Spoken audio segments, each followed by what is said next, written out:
राधे राधे बच्चों, कैसे हैं आप सभी। तो कैसी चल रही है आप सबकी पढ़ाई, बताइए आप लोग। समीकरण जो हमारा चल रहा था उसको हमने छोटे छोटे क्वेश्चंस को देख लिया और अब बारी है थोड़े से बड़े क्वेश्चन की।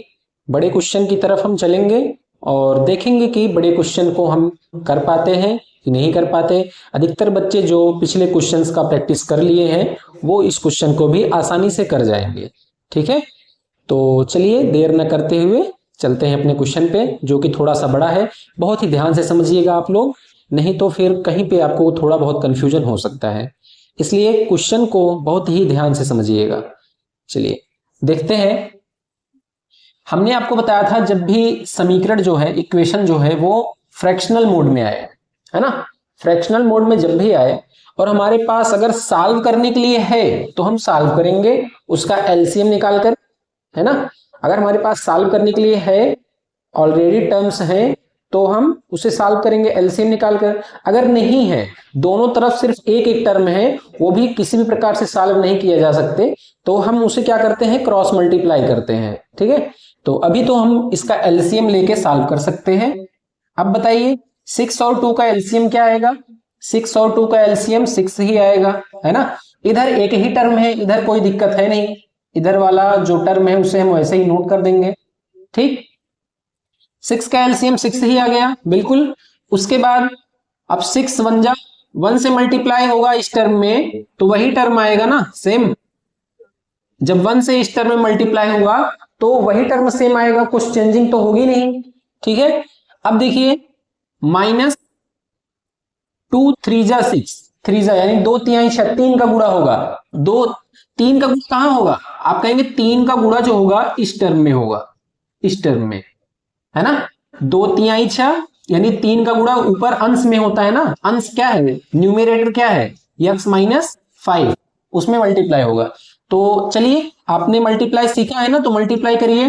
-3 का मल्टीप्लाई x से तो -3x, बिल्कुल। -3 का मल्टीप्लाई -5 से तो क्या आएगा, +15, है ना, क्योंकि यहाँ पे -3 है और यहाँ पे -5 है। दोनों जब माइनस माइनस मल्टीप्लाई होंगे तो क्या बनेंगे, प्लस बनेंगे, तो क्या आ जाएगा 15। उसके बाद देखिए इसमें कुछ सॉल्व करने के लिए है क्या, हम देखेंगे जो 2x है और 3x है दोनों सेम वेरिएबल्स हैं, बिल्कुल। तो 3x में से 2x माइनस होगा, क्योंकि प्लस माइनस माइनस होता है, ये निगेटिव में है ना इसलिए। तो 3x में से 2x जाएगा तो कितना आएगा, -x। कितना आएगा, -x। ठीक है, और 15 में से 3 माइनस करेंगे तो क्या आएगा, +12 अपॉन में 6, यही आएगा ना। क्योंकि -3 से हम 2x को घटाएंगे, जब भी प्लस माइनस वाला कोई संख्या होता है उसे हम घटाते हैं, और चिन्ह जो रहेगा वो बड़ी संख्या का रहेगा, है ना। +12 में से हमने क्या घटाया, 3, कितना आ गया, सॉरी 15 में से क्या घटाया, 3, 12 आ गया। ठीक है, 12 आ गया। इक्वल में क्या है, आप कहेंगे x/6। अब यहां देखिए ये वही कंडीशन आ गई है कि हमें दोनों तरफ जो है एक एक टर्म है मिले हैं, और हम जो है यहां तक इसके आगे कुछ सॉल्व नहीं होगा तो हम यहां पे क्या करेंगे, मल्टीप्लाई करेंगे, क्रॉस मल्टीप्लाई, है ना। क्योंकि यहाँ पे देखिए नंबर है, वेरिएबल है, ये वेरिएबल है, ये नंबर है, तो हम क्या करेंगे, सबसे आसान चीज हमारे लिए क्या है, क्रॉस मल्टीप्लाई। क्रॉस मल्टीप्लाई जब कर देंगे तो क्या मिलेगा, 6 का मल्टीप्लाई कहां होगा, x में, तो क्या आएगा -6x, और 6 का मल्टीप्लाई किसमें होगा, 12 में, कितना आएगा 72। ठीक है, और 6 का मल्टीप्लाई इस साइड x में कितना होगा, 6x होगा ना। 6 का मल्टीप्लाई जब उधर होगा तो कितना आएगा, 6x आएगा। उसके बाद देखिए -6x, 6x इधर क्या है, आप कहेंगे पॉजिटिव है, इधर आएगा तो निगेटिव। इधर क्यों आया, क्योंकि ये x है ना, वेरिएबल है, तो अपने घर में आएगा ना वेरिएबल वाले में, और 72 जो है वो एक नंबर है तो अपने घर में जाएगा, वो अपने घर में जाएगा अंक वाले में, है ना। तो अब क्या हो गया, ये दोनों ऐड होके क्या बन गए, -12x। क्या हो गए, 6 6 12 हो गए, और माइनस माइनस की संख्याएं जुड़ती हैं और माइनस का चिन्ह भी रहता है, बराबर -12।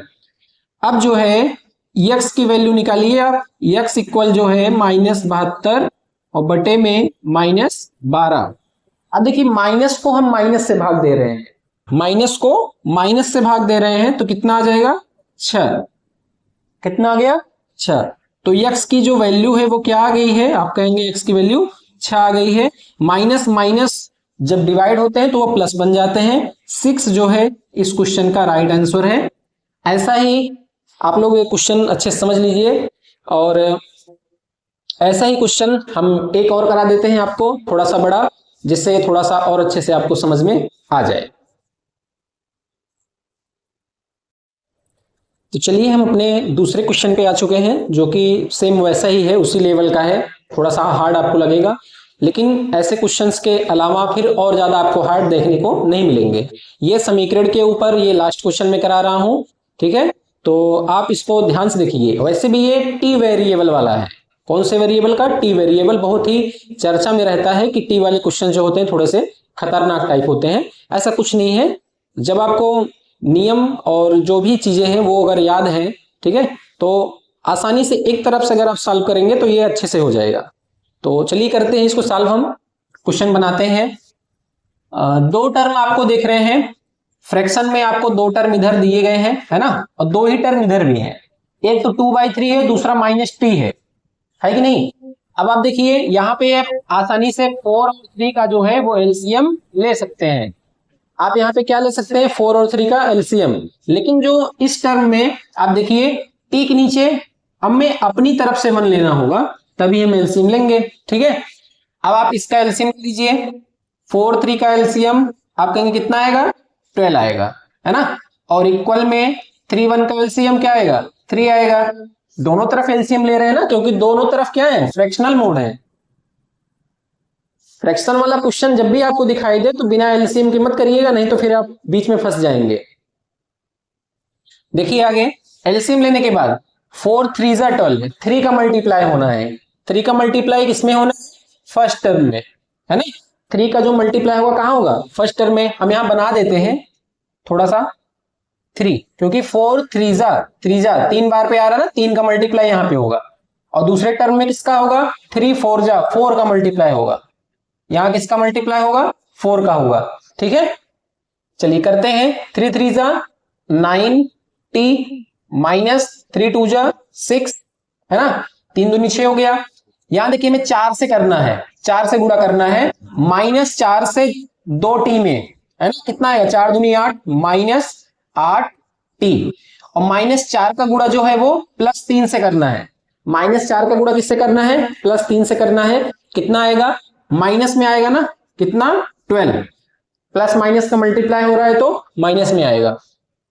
दूसरी तरफ का देखें, 3 और 3 1 जा बाहर जाएगा तो 2 ही आएगा, क्योंकि 3 1 जा 3, यहां 1 से मल्टीप्लाई करेंगे हम, 2 1 जा 2, -1 3 जा 1 3 जा, है ना, क्योंकि हम डिवाइड देते हैं ना। 1 3 जा 3 बार जा रहा है तो 3 का मल्टीप्लाई जब टी में करेंगे क्या आएगा? 3t। समझ में आया आपको यहां तक? अगला स्टेप करते हैं। अगले स्टेप पे हमने क्या बताया था? जो हमने सॉल्व करके लिखा है, अगर उसके अंदर कुछ मिल रहे हैं सेम वेरिएबल या नंबर टाइप के कुछ, तो अगर सॉल्व हो रहे हैं वो, तो हम उसे सॉल्व करके फिर आगे बढ़ेंगे, ठीक है।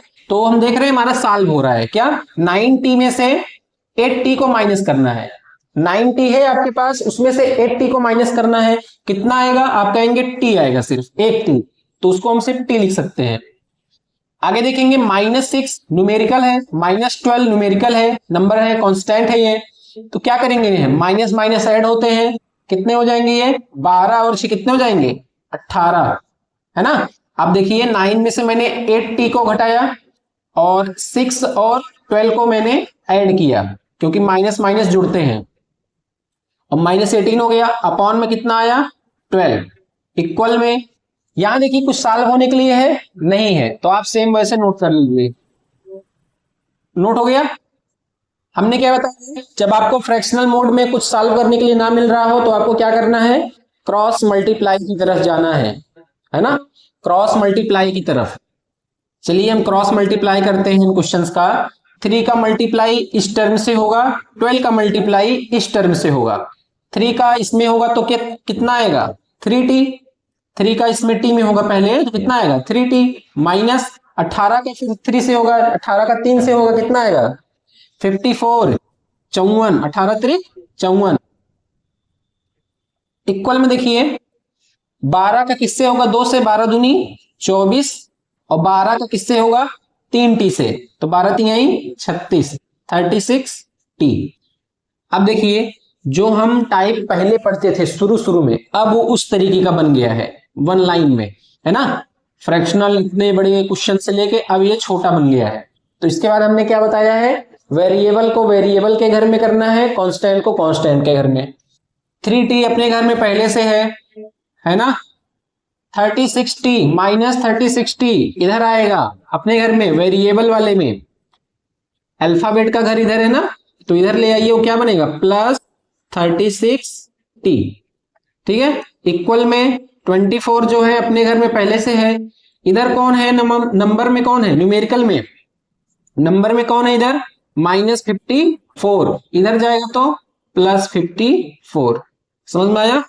आगे देखेंगे 36 और 3 कितना होगा 39t होगा ना। इसको जोड़ेंगे क्या आएगा 4 4 8 और 5 2 7 आ गया। अब क्या निकालना है t की वैल्यू, किसकी वैल्यू t की, तो 78 में हम किसका भाग दें 39 का, है ना, क्योंकि यहाँ पे जो होता है नंबर वो डिवाइड में आता है इक्वल के उस साइड। 39 का डिवाइड देंगे, इसको काटेंगे कितना आएगा बताइए 2 2 जा बार ना, 2 जा बार ही तो आएगा, 39 2 जा 78। तो t की वैल्यू जो है वो आप कह सकते हैं t की वैल्यू जो है वो 2 आई है, और यही इसका आंसर है। अब देख सकते हैं इतने बड़े क्वेश्चन का जो आंसर है कितना छोटा है, t की वैल्यू जो है कितनी छोटी आई है, 2 आया है इसका आंसर। और ऐसे क्वेश्चंस को आप बहुत ही शांत दिमाग से किया करिए। अधिकतर बच्चे जो है यहीं पे गलती करते हैं, यहाँ माइनस से मल्टीप्लाई करने लगते हैं, चिन्ह नहीं बदलते हैं, सोचते हैं 4 2 जा 8 हो गया, 4 3 जा 12, यहाँ प्लस है तो यहाँ भी प्लस होगा, है ना, यहाँ आगे का साइन वो ध्यान नहीं देते हैं। तो अधिकतर जो चांसेस है वो यहाँ गलत होने के हैं। उसके बाद फिर कुछ बच्चों का जो है क्रॉस मल्टीप्लाई में भी गलत हो जाता है, और ये चीजें हम देख चुके हैं खासकर क्वेश्चंस को सॉल्व करवा के ऑफलाइन क्लासेस में। तो बच्चे अधिकतर यही गलती करते हैं, बाकी तो और सभी समझ जाते हैं। तो ठीक है, क्वेश्चंस आपको दोनों कैसे लगे आप जरूर बताइएगा। वीडियो आपको कैसे लगा, अगर अच्छा लगा हो तो वीडियो को लाइक करिएगा और चैनल को हमारे सब्सक्राइब करिएगा। मिलते हैं फिर अगले वीडियो में, तब तक के लिए राधे राधे, जय हिंद।